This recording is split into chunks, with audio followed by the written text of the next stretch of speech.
This is TWiT.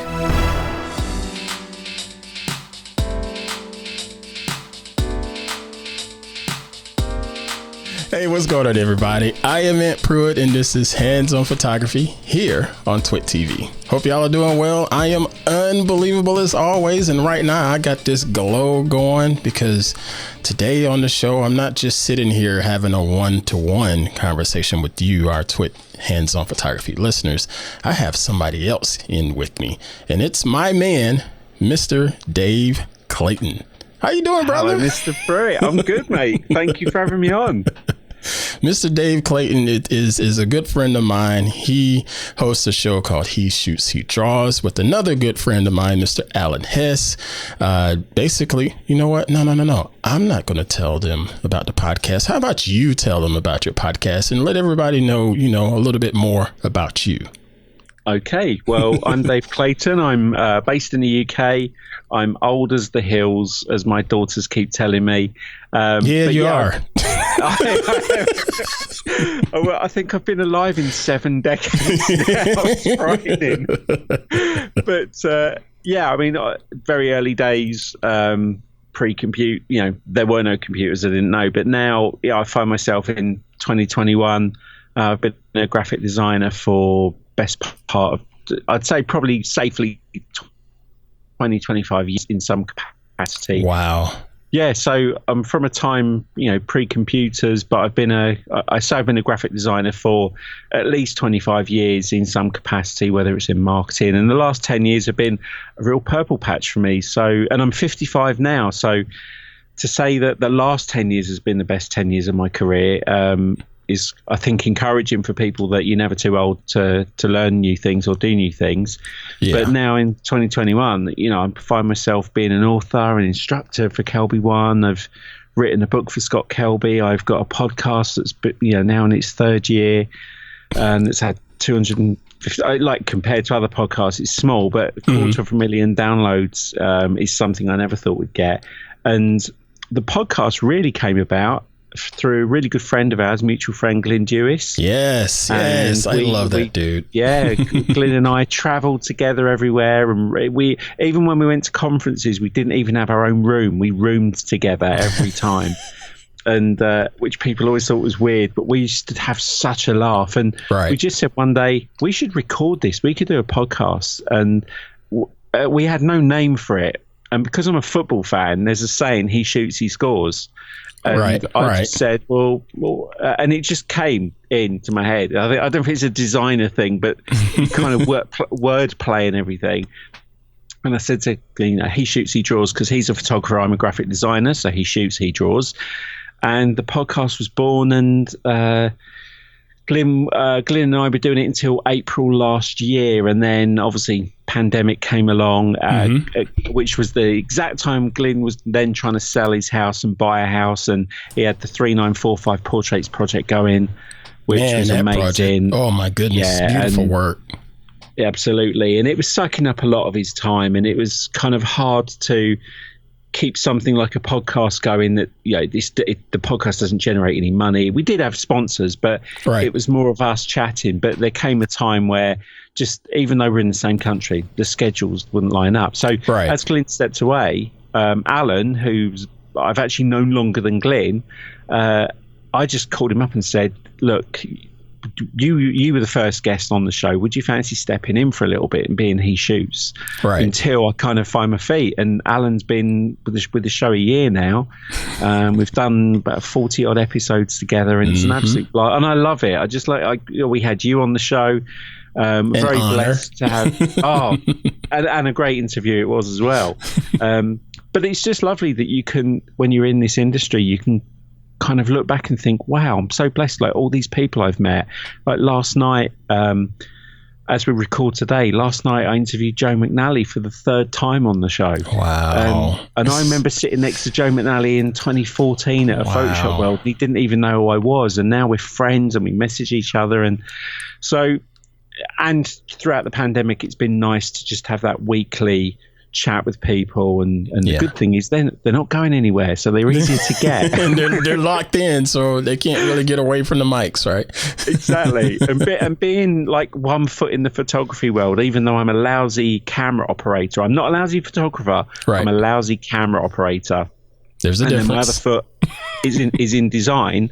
I love photography. I've got so many photography friends. I work at the photography show. I could sit and have a conversation with any photographer about it. Right. I just can't operate a camera. So so it's nice that I've got that balance of both sides, whereas both Glyn and Alan have been predominantly photography. It's great because Alan's brought great guests to the show now, and so it's lovely. It's just it's nice to just be part of the community still and be included in things and being interviewed by your good self. You know, you brought something up, and it really did stick with me when this pandemic started, and that was just taking the opportunity to try to learn something new.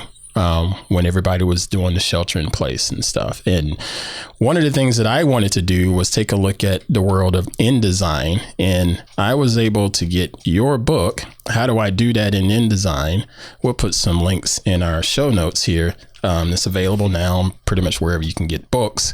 And that thing, brother, I love how you put it together. It's so daggum simple. Even I can understand it, you know, because InDesign is totally new to me. And if you're in the Adobe suite, you sort of go into different apps thinking, okay, it's an Adobe product. So a lot of the menus are going to be the same look and feel. A lot of the shortcuts are going to be the same, but there's still some aspects of just actual design that I just don't quite get. And your book really did open that up for me, and it made it a whole lot less intimidating than some of the other things that I've seen out there. So thank you for doing this, and big ups to you and much more success with this. Even my hard-headed son has been picking it up, and he's starting to dive into it a little bit. So good stuff, and kudos. I have to credit Scott Kelby on that, because Scott had already done how do I do that in Photoshop, and how do I do that in Lightroom? And I jokingly badgered him and the guys at Rocky Nook to do the InDesign book for a couple of years. I even mocked up a cover and sent it to them. Like, hey, look how good. No intention of writing it. I didn't think for a moment I'd ever be writing a book. I just assumed Scott would do it. Right. So when the conversation came up and they asked me, I'm a big fan of Scott's, and obviously, you know, work for him or do work for him, and I always read his books, and I love the way Scott writes. He writes in his voice, right? So if you ever pick up a Scott Kelby book, always read the introduction or the chapter, the beginning of the chapters. And Scott just said, "Be you, and write the book you want to buy." And that was pretty much it. We're so scared of software now, and because of the Creative Cloud, we're afforded all these wonderful apps to be creative, but they all are such different disciplines. You know, you've got audio with Audition, you've got video with Premiere Pro, you've got animation with After Effects, photography with Photoshop, vectors with Illustrator, layout with InDesign. So sometimes it can be quite scary to open an app up, look at it, and kind of you recognize it because it's Adobe, but at the same time it's also alien. And I do this with After Effects. I click on it, the app bounces, it opens up, and I'm like, today's the day for After Effects. Man, and then I look at After Effects. Woo. No, not today. So After Effects. But if you design anything in Word, and you understand the pain of doing something in Word, well, like you put in an image and suddenly all the text flies everywhere. Yeah. When you use and learn InDesign, you would just wonder why you didn't do it sooner. Right. It just makes life so much easier, and it's a very, very basic piece of software in a way, because you can use 5% of it and create some really fantastic stuff with photography and design included. That's amazing and scary. Yeah. It's amazing and scary. But yeah, I wanted to get you on the show because you're a designer, you're a graphic designer, and I think that photography and graphic design goes hand in hand. As a matter of fact, it should go hand in hand. For photographers that are trying to really bud their photographic skills into more of a career, into more of a business, because anybody can go out and take headshots and portraits and things of that nature. But the marketing side of things really does come into play, far as how do you present your work? How do you present your body of work out there into the world? And if you have a decent understanding of the world of design, whether it's layouts, whether it's color theory, it really does go a long way. And I started doing stock photography, I don't know how many years ago, and I've done all right. I don't do it nowhere near as much as I do now as I did back then, because quite frankly, it's just not as lucrative as it used to be. But what I got out of getting into stock photography was the approval process. You send your image up to whatever service and they deny it, and they typically would tell you why they denied it. It could be underexposed, it could be overexposed, noisy, all of that technical mumbo jumbo.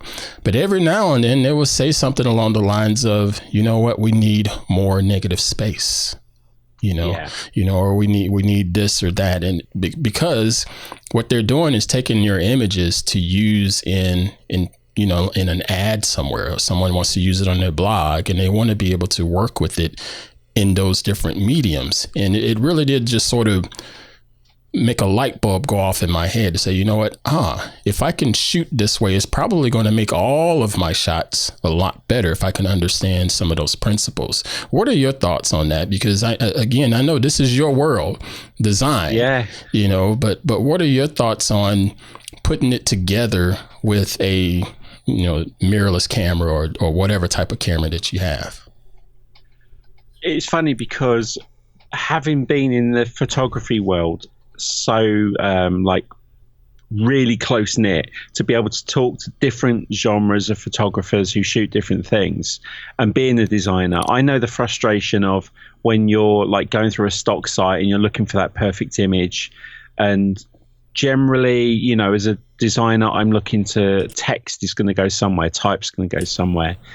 And I just did a talk recently, and it's a class that I'm working on that's called Shoot Like a Designer. And what it is the conversations I've had with photographers is where they say, I've been hired to do headshots. So I'm going into this corporate place tomorrow, and I'm going to be doing some headshots for the CEO and, and the marketing manager. Yeah. And then they come away and they've been paid and they've got the headshots cropped in. They've watched the Peter Hurley videos. They've got all the squinches and the chin sticking out and everything. Legend. Yeah. Yeah. And then I say to them, okay, so what happens now with that job? And they're like, what do you mean? I said, well, where are those photos going? Mm-hmm. What were those photographs for? Why have you walked away from the process?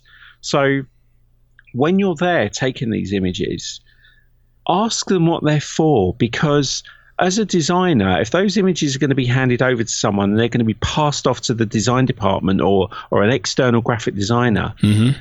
and you've cropped in tight and they need that photograph for the front page of the staff magazine or some new shots for the website or for a pull-up banner or a brochure, that while that headshot might look great to the person who had his photograph taken, it's next to useless for a graphic designer.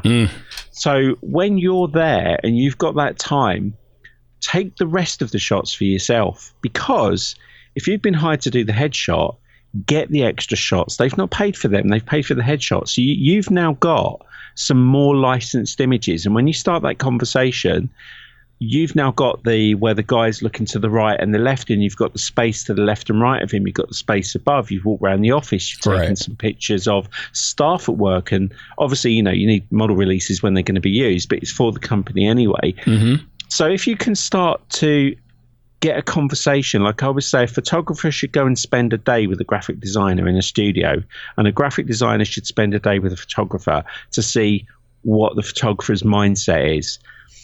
So you can each learn from each other, and then a photographer can go into a job, think like a designer, and be, okay, what else can I get here? Because if I can get model releases for this stuff and they're only happy with what they've paid me for, I've now got some stock photography. Mm-hmm. I can now look at this as, loading this up to Adobe Stock or You've got these great corporate shots, because there's nothing worse. I did a talk the other day and I actually deliberately pulled out, I think it was like 5 different adverts for big companies, and each of the company all used the same stock photo. Oh, because they'd gone on like, like office, bright glass, multi-ethnic group, laughing, drinking coffee. Yeah. Then suddenly that, the most popular photo always shows first anyway in the search. Yeah. Which means everyone's using it. But if you've been in and got these exclusive shots, you've now become more of an asset. You're bringing something new to the table. Right. And even the bad photos can be used for something, because there's a really cool little thing in the Creative Cloud, which is CC Libraries. And what it means is you can build assets for a client or for a particular job.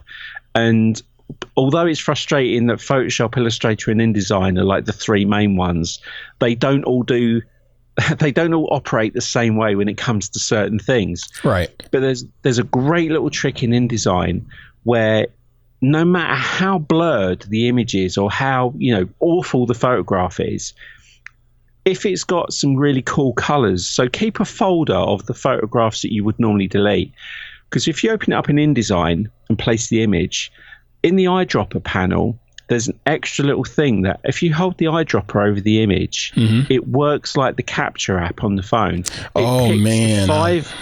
It picks the 5 most prominent colors from that image, and also five variations of that color selection, and you can add them all to your CC libraries as color swatches. So you can build, let's just say you're a photographer and you're learning a bit of design, and you're learning, a bit of InDesign, and you want to start practicing taking your images and making flyers, making the things that the graphic design's going to use. It doesn't matter if they're awful, no one's going to see them, you're just going to play. But you can start to learn where type goes and how color works. And as a photographer, color, composition, you're already halfway there. Yep. But then you can start to think, okay, well, I could pull some really nice color swatches out of this image. And then one day when my design's better and somebody hires me, I've got these really cool colors from, if I'm in the medical industry, I'm going to get lots of blues or greens. If I go to a florist, I'm going to get a whole raft of colors. But you can start to get used to how color works, and there'll be certain colors you would use for certain things. So even a bad image is really useful. But think like a designer when you shoot. Think about what else can I do while I'm here, and where are these photographs going to go? So ask for the marketing manager, whoever hired you.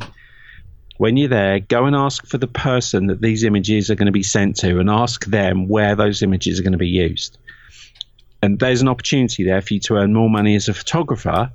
Develop your skills in not just doing headshots, but then it might be a very specific kind of company that has very specific things. You could ask if you can shoot some product, or architecture, or open office, people at work, and keep their faces out. But every shot is an opportunity to add something to what you've already been hired for. And that's what I recommend, is for photographers to have that mindset when they go into a job.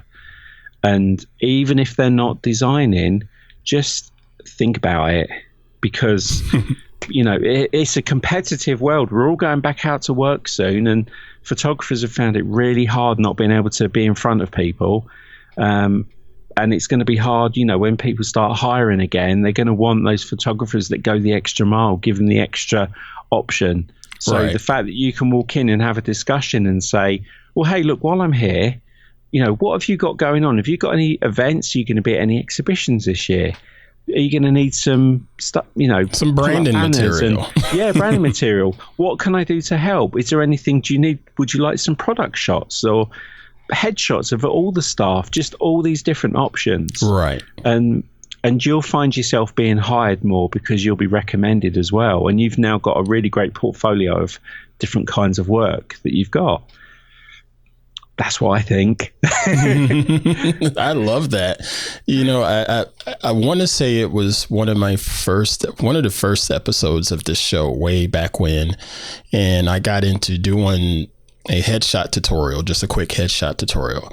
And my message in that was, okay, yes, you can snap a headshot, but you got to understand what is that headshot going to present, because a headshot is really close to being a mugshot. When you pull them up side by side. So you have to figure out how to draw that line, figure out the message. And that's just like you said, find out where is this image going to be used, and understand how to help your model pose a certain way, even down to understanding the color temperature and color tones and color theory. That makes a big difference. From a coloring standpoint, I don't know if you agree with this, but if I'm looking at something that I've created and wanted to present it out there, and I can't quite figure out color scheme, I tend to go and look at sports teams, because the sports teams have all of these professionals like yourself, graphic designers, that understand, that it's not always about teal and orange. It's not always about that. So they understand how to put the colors together for their professional sports team. So I go and look at those guys and look at what palette they've put together and see if I can use it to, manipulate some of my work. What are your thoughts on that? Well, color, the whole color theory thing, there's definitely color behavior where, in the same way with type as well, if you were designing for a nursery, a children's nursery, you wouldn't be using dark red and black as two colors. You got to think of how do the colors make you feel when you look at them. So sports teams, obviously, sometimes they'll be around, if it's something Hornets, there's a lot of gold and black, and like you say, a lot of teal, a lot of orange. Orange is a good color. Purple's always a popular one, because apparently, I only found this out a couple of years ago, the reason why purple is such a good, well-received color is because it's dark enough not to be pink, but in the family that it could be a feminine color and a masculine color. I know we're in a world now where the whole feminine masculine is a very blurred, more blurred line, but there are a lot of products that use kind of this purple color, like what I call the Cadbury purple. Some colors are just more well received, like blue's corporate. That bluey kind of teal green makes you think medical. So certain colors make you think of certain industries, like yellow and black makes me think of construction. Like green and a dark color, green and blue is going to make you think of gardening and outdoor services. So match the photography with the, like you say, the scenario it's going to be in, and think of the colors that immediately come to mind when you're looking at a particular industry. I mean, things where there's kind of more floral, more kind of a wider scope of what I call a fun industry, you've got a bigger choice of colors. But I think definitely understanding how something could be moody or bright and cheerful or very dynamic and bold really helps you match the photography with where it's going to be. Because one of the examples I saw once, a guy called Steve Kaplan, who's a Photoshop guy, he did a really good little article about typography, and he said, if you're going to go to a ballet and you're looking at a ballet poster, you'd have a very fine, delicate font, a very nice thin font. And if you're going to a boxing match or kickboxing or wrestling, it's going to be big, fat type and action. It's going to be big and boisterous. If you swap the two and put that typeface on a ballet, and it looks wrong. It just looks Times New Roman on a wrestling poster. Just looks wrong. But on a ballet poster, it looked really nice. So even bringing type into it and understanding how that works can take an average image, and just adding some color and some type into it can suddenly, it's like baking a very basic cake to then add in some amazing ingredients, and now you've cooked this wonderful meal, and you've added those textures and flavors and things to the photo or to the job. So I love photography. I learned so much from photography myself that it helps me be a better designer. So I see how, you look at composition, or you look at pose, or you look at color, and how dynamic that photograph's going to look. And I love nothing more than being tasked with creating something and opening up Photoshop or InDesign with a completely blank page, and I can go off and just a typeface can give me an idea to create something. Wow. Or I spend hours on stock, Adobe Stock. Wow. And looking for photographs, and suddenly I'll see an image and it'll just be, that would make an awesome tutorial for this, or that would look great on the front of a flyer or a magazine. I'm going to save that one. That's really cool. It's got some great colors in it I can pull out.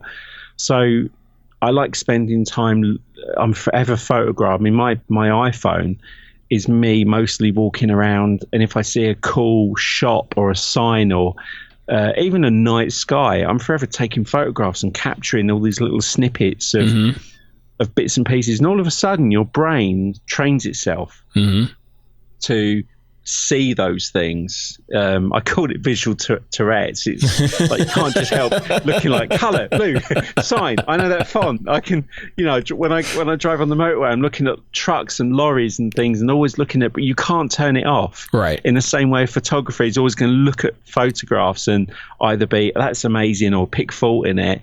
I'm the same with design. I'm always looking at logos and color and type, and quite often I'll snap quick photos of a really lovely, well done design on something and just keep it on record. And it's inspiration. It's like our good friend Glyn wrote, "Photograph like a thief." That's right. If you're a musician, you pick up a guitar, you don't start writing your own songs, you start playing everyone else's first. That's true. If you want to learn to cook, you buy Jamie Oliver's cookbook, and you do all of Jamie Oliver's recipes until you find your own style. And the same with a designer.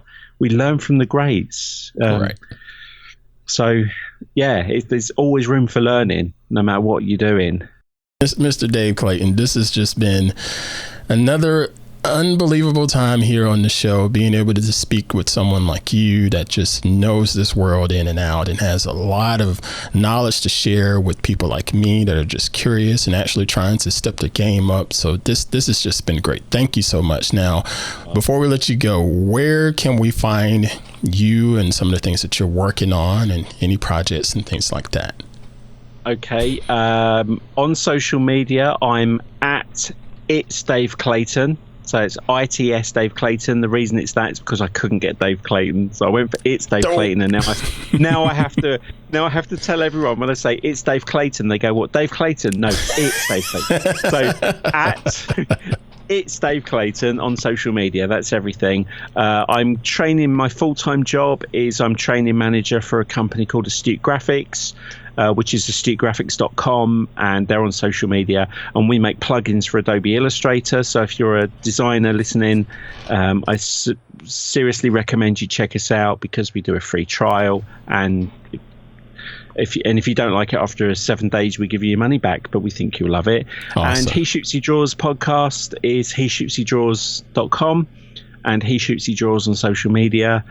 They're the three main things really at the moment. I just generally post bits and pieces on my social media. It's not like I'm not an influencer. I'm too old for that. I just post me and my nonsense and what I'm up to, and then the podcast is there, and and then the day job. So they're the main things. And if you want to buy the book, it's called How Do I Do That in InDesign, and it's on all the good online bookshops. Do you remember them?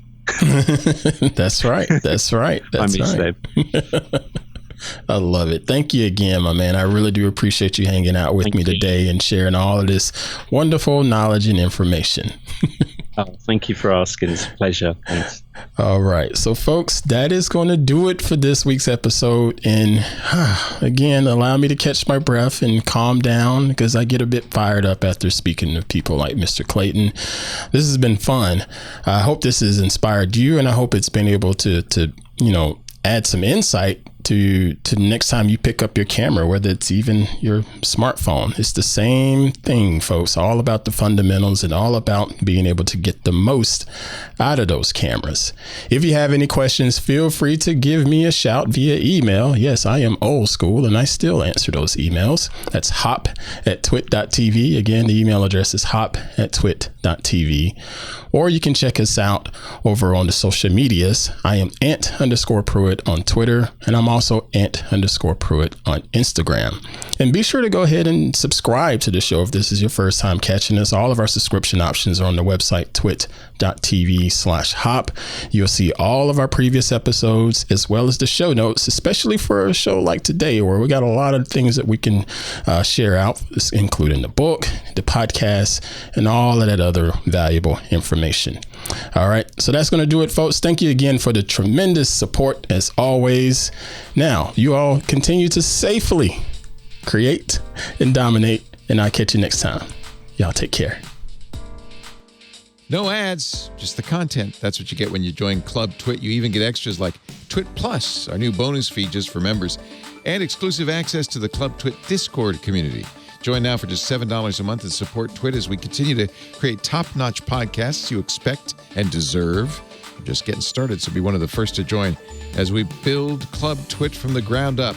You could be an early member. Go to twit.tv/clubtwit to learn more and sign up now. Thanks.